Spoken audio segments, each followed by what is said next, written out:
என் எண்ணங்கள் எதிர்மறையானவையா? Praise the Lord. கடவுளை பற்றிய அறிவுக்கு எதிராக தலை தூக்கும் அனைத்து மேட்டிமையும் தகர்த்தெறிகிறோம். மனித எண்ணங்கள் அனைத்தும் கிறிஸ்துவின் கட்டுப்பாட்டுக்குள் வருமாறு கட்டாயப்படுத்துகிறோம். 2 கொரிந்தியர் 10:5. தான் உருவாக்கிய தன் மக்களுக்காக தன் உயிரையே கொடுத்த இயேசு நல்லவர், பாவிகளை நேசிப்பவர், மன்னிப்பவர் என்ற உண்மையை ஏற்றுக்கொள்ள முடியாதபடி தலை தூக்கும் மனித எண்ணங்களும், அவர் உருவாக்கிய தன்னை தாழ்வாக நினைக்கும் எண்ணங்களும், சக மனிதரை எதிரியாக பார்க்கும் எண்ணங்களும், எந்த சூழ்நிலையானாலும் அது தனக்கு சாதகமாக ஒரு நாளும் அமையாது என்ற எதிர்மறையான எண்ணங்களும் அறவே ஒழிக்கப்பட வேண்டியவை. ஆண்டவருக்கு பயந்து நடக்கக்கூடியவர்கள் நீங்கள். நன்றாக ஜெபித்துவிட்டு தான் ஒரு தொழிலை தொடங்கலாம் என நினைக்கின்றீர்கள்.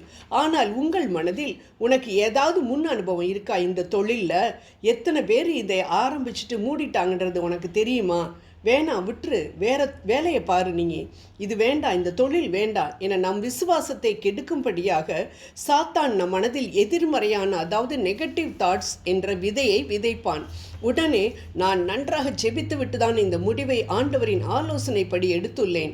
நான் தோல்வி அடையவே மாட்டேன். நீ கையிட்டு செய்யும் வேலையை நான் ஆசீர்வதிப்பேன் என்று வாக்கு பண்ணியிருக்கும் என் ஆண்டவர் நிச்சயம் நான் தோல்வியை சந்திக்க விடமாட்டார் என்று அசைக்க முடியாத நம்பிக்கையுடன் எதிர்மறை எண்ணங்களை கொண்டு வரும் சாத்தானை நம்மிடமிருந்து விரட்டிவிட்டால் நம் நம்பிக்கையில் அகமகிழும் தேவன் நாம் அகமகிழச் செய்வார். எதிர்மறை எண்ணங்களை கொண்டு வருபவன் சாத்தான். ஆனால் வளமான வார்த்தைகளை பேசும் ஆண்டவர் கொண்டு வருவது நம்பிக்கை. ஆம், மக்கள் அனைவரும் மகா கொடிய பஞ்சத்தினால் ஊரை காலி பண்ணி எகிப்தை நோக்கி சென்று கொண்டிருந்த பொழுது ஈசாக்கு, நீ போகாதே, நான் உன்னுடன் இருந்து உனக்கு ஆசி வழங்குவேன் என்று சொன்ன ஆண்டவரை நம்பி வறண்டு போன நிலத்தில் விதை விதைத்த பொழுது 100 மடங்கு அறுவடை செய்ததையும், செல்வத்திற்கு மேல் செல்வம் பெற்று மாபெரும் செல்வந்தர் ஆனார் எனவும் நாம் தொடக்க நூல் 26:12 வாசிக்கின்றோம்.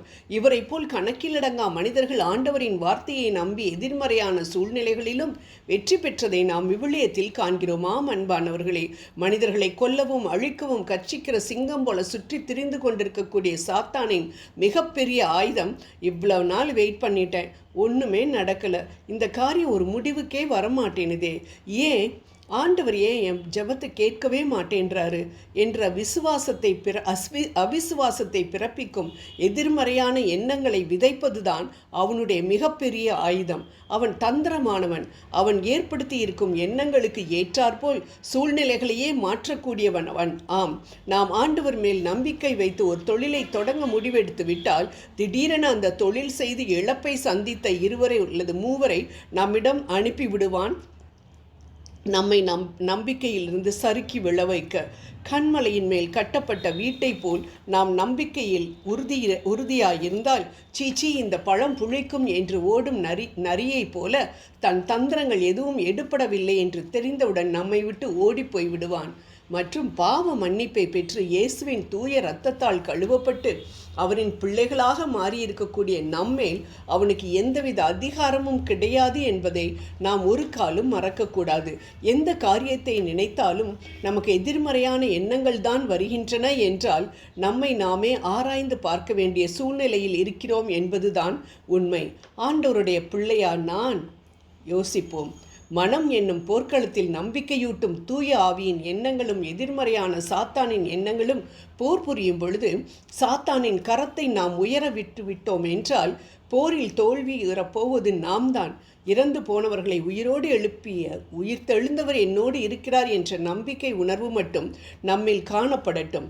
எத்தனை எதிர்மறையான எண்ணங்களை நம் மனதில் சாத்தான் விதைத்தாலும் அவற்றையெல்லாம் களைகளை பிடுங்கி எறியும் தோட்டக்காரர் போல் நம் அன்பர் இயேசு அனைத்து அழிவுக்குரிய எண்ணங்களையும் நம்மிடமிருந்து அகற்றி விடுவார். ஆனால் கதவருகில் தட்டி கொண்டிருக்கும் அவர் நாம் கூப்பிட்டால்தான் உள்ளே வருவார். உள்ளே வந்தால்தான் களைகளை, அதாவது எதிர்மறை எண்ணங்களை அகற்ற முடியும். ஆகவே இப்பொழுதே ஆண்டவரை அழைப்போம், எதிர்மறையான எண்ணங்களை மாற்றுவோம். ஜெபம் செய்வோம். உங்களுக்காக நான் வகுத்திருக்கும் திட்டங்கள் உங்களுக்கு வளமான எதிர்காலத்தையும் நம்பிக்கையையும் உங்களுக்கு அளிப்பதற்கான நல் வாழ்வின் திட்டங்களே அன்றி கேடு விளைவிப்பதற்கான திட்டங்கள் அல்ல என்று கூறிய எங்கள் அன்பு தெய்வமே, எங்களுக்கு அழிவை கொண்டு வரும் அனைத்து விதமான எதிர்மறை எண்ணங்களும் எங்களை விட்டு அகல கிருபை புரிந்தருளும். ஆமேன்.